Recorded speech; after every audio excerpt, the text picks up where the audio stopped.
guys, welcome to the channel. My name is Ryan. I'm going to be doing some everyday gear reviews from an everyday guy's perspective.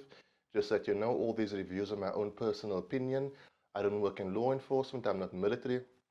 I work a normal 9 to 5 like everybody else, and I've just started carrying the tools required to effect my own self-rescue should that situation arise. Okay guys, today we're going to be having a look at the Shinobi Kydex Katana holster. Shinobi is a Cape Town based company owned and operated by a really awesome guy, Eric Ace.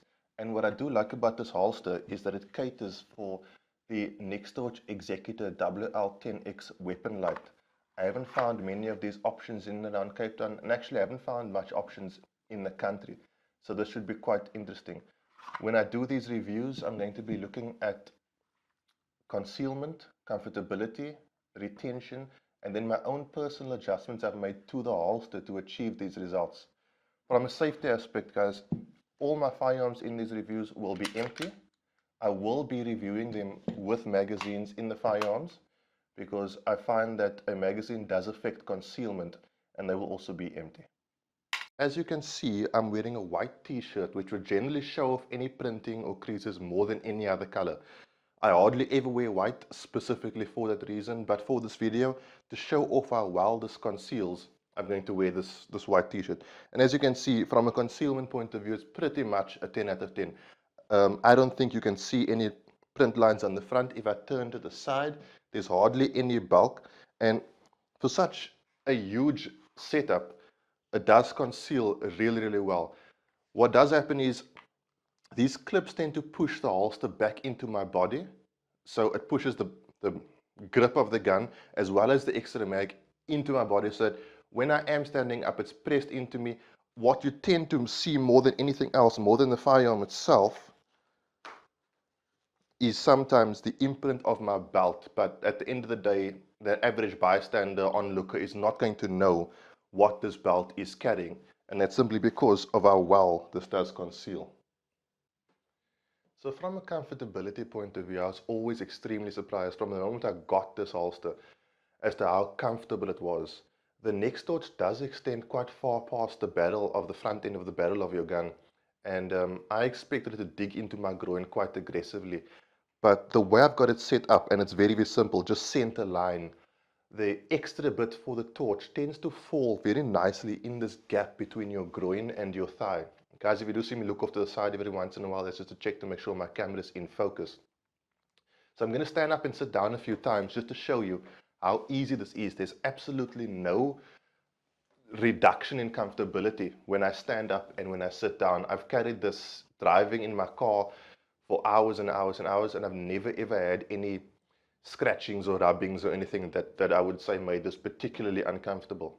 Something that's important to remember is that my build is pretty much average. I'm like around 80 kilograms, 183 centimeters tall. So when I do talk about comfortability and when I talk about all these things, I'm talking about it from my own personal experience. I don't know what everybody else's body type is like, and I don't know how that's going to be affected or how it's going to affect what I'm talking about right here. But for just the average person like myself, it's really, really, really comfortable. One important thing about comfortability is also to remember that it's never going to be as comfortable to carry a firearm as it is to not carry a firearm. That's just something that you're going to have to accept. You're going to have to make that mental adjustment within your own self and say to yourself, I'm going to sacrifice a little bit of comfortability in order to have the confidence of knowing I have the tools on me to effect my own rescue or the rescue of a loved one should that need arise. On the retention side of things, this holster is pretty much very different to what you'd get as standard with other manufacturers or with other weapon lights. It doesn't have the retention click that everyone looks for, and what I mean by that is if I take this mag out and I slide it in, there's very little friction up until it gets to about this point, and then it clicks into place.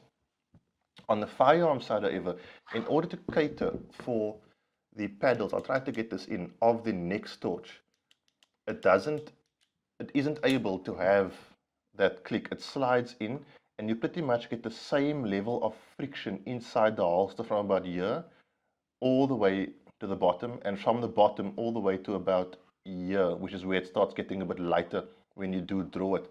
Now remember guys, when you do have this with a belt on and it's cinched tightly, the belt is going to compress this whole setup a little bit, and there is going to be more retention. However, I can tell you, I've jumped over walls, jumped over fences, sprinted with this holster on. It's never so much as moved a millimeter. It's always been exactly where I expected it to be. So the fact that it doesn't have the click, it's really not a big deal when it comes to retention. When, like I said, when the belt is on, it does provide an extra level, but if your own personal comfortability needs that click, this might not be the holster for you. For me personally, I don't need it. I've run this for about 6 months and it's never given me any issues. So on the retention side of things, while it is different to most holsters, it's still absolutely perfect for the setup. From a personal adjustment standpoint, I have had to make a few slight changes to this holster in order to achieve what you've seen in this video. So firstly, when you do buy it, the clips are positioned in these holes over here, and over here.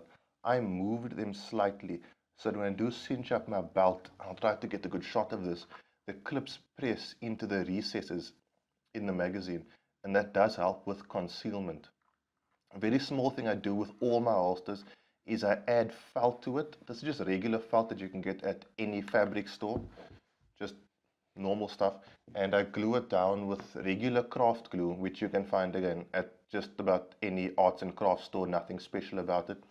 It does hold really well. I've had this holster for quite a few months. It's never ever come loose. In fact, I have had to take it loose once in order to make a small adjustment, which was to put a screw through there, and it was actually quite difficult. So the craft glue does a perfectly good job.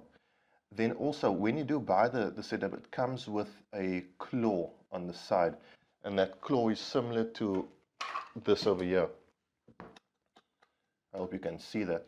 And I found it unnecessary. The holster conceals perfectly well without it. It just adds a bit more bulk, and I really didn't need it, so I removed that claw. I don't have the original anymore. I actually think I lost it, but completely unnecessary as far as I'm concerned. It's just maybe keep it as an extra. Other than that, the holster is pretty standard as you get it from Eric at Shinobi Kydex.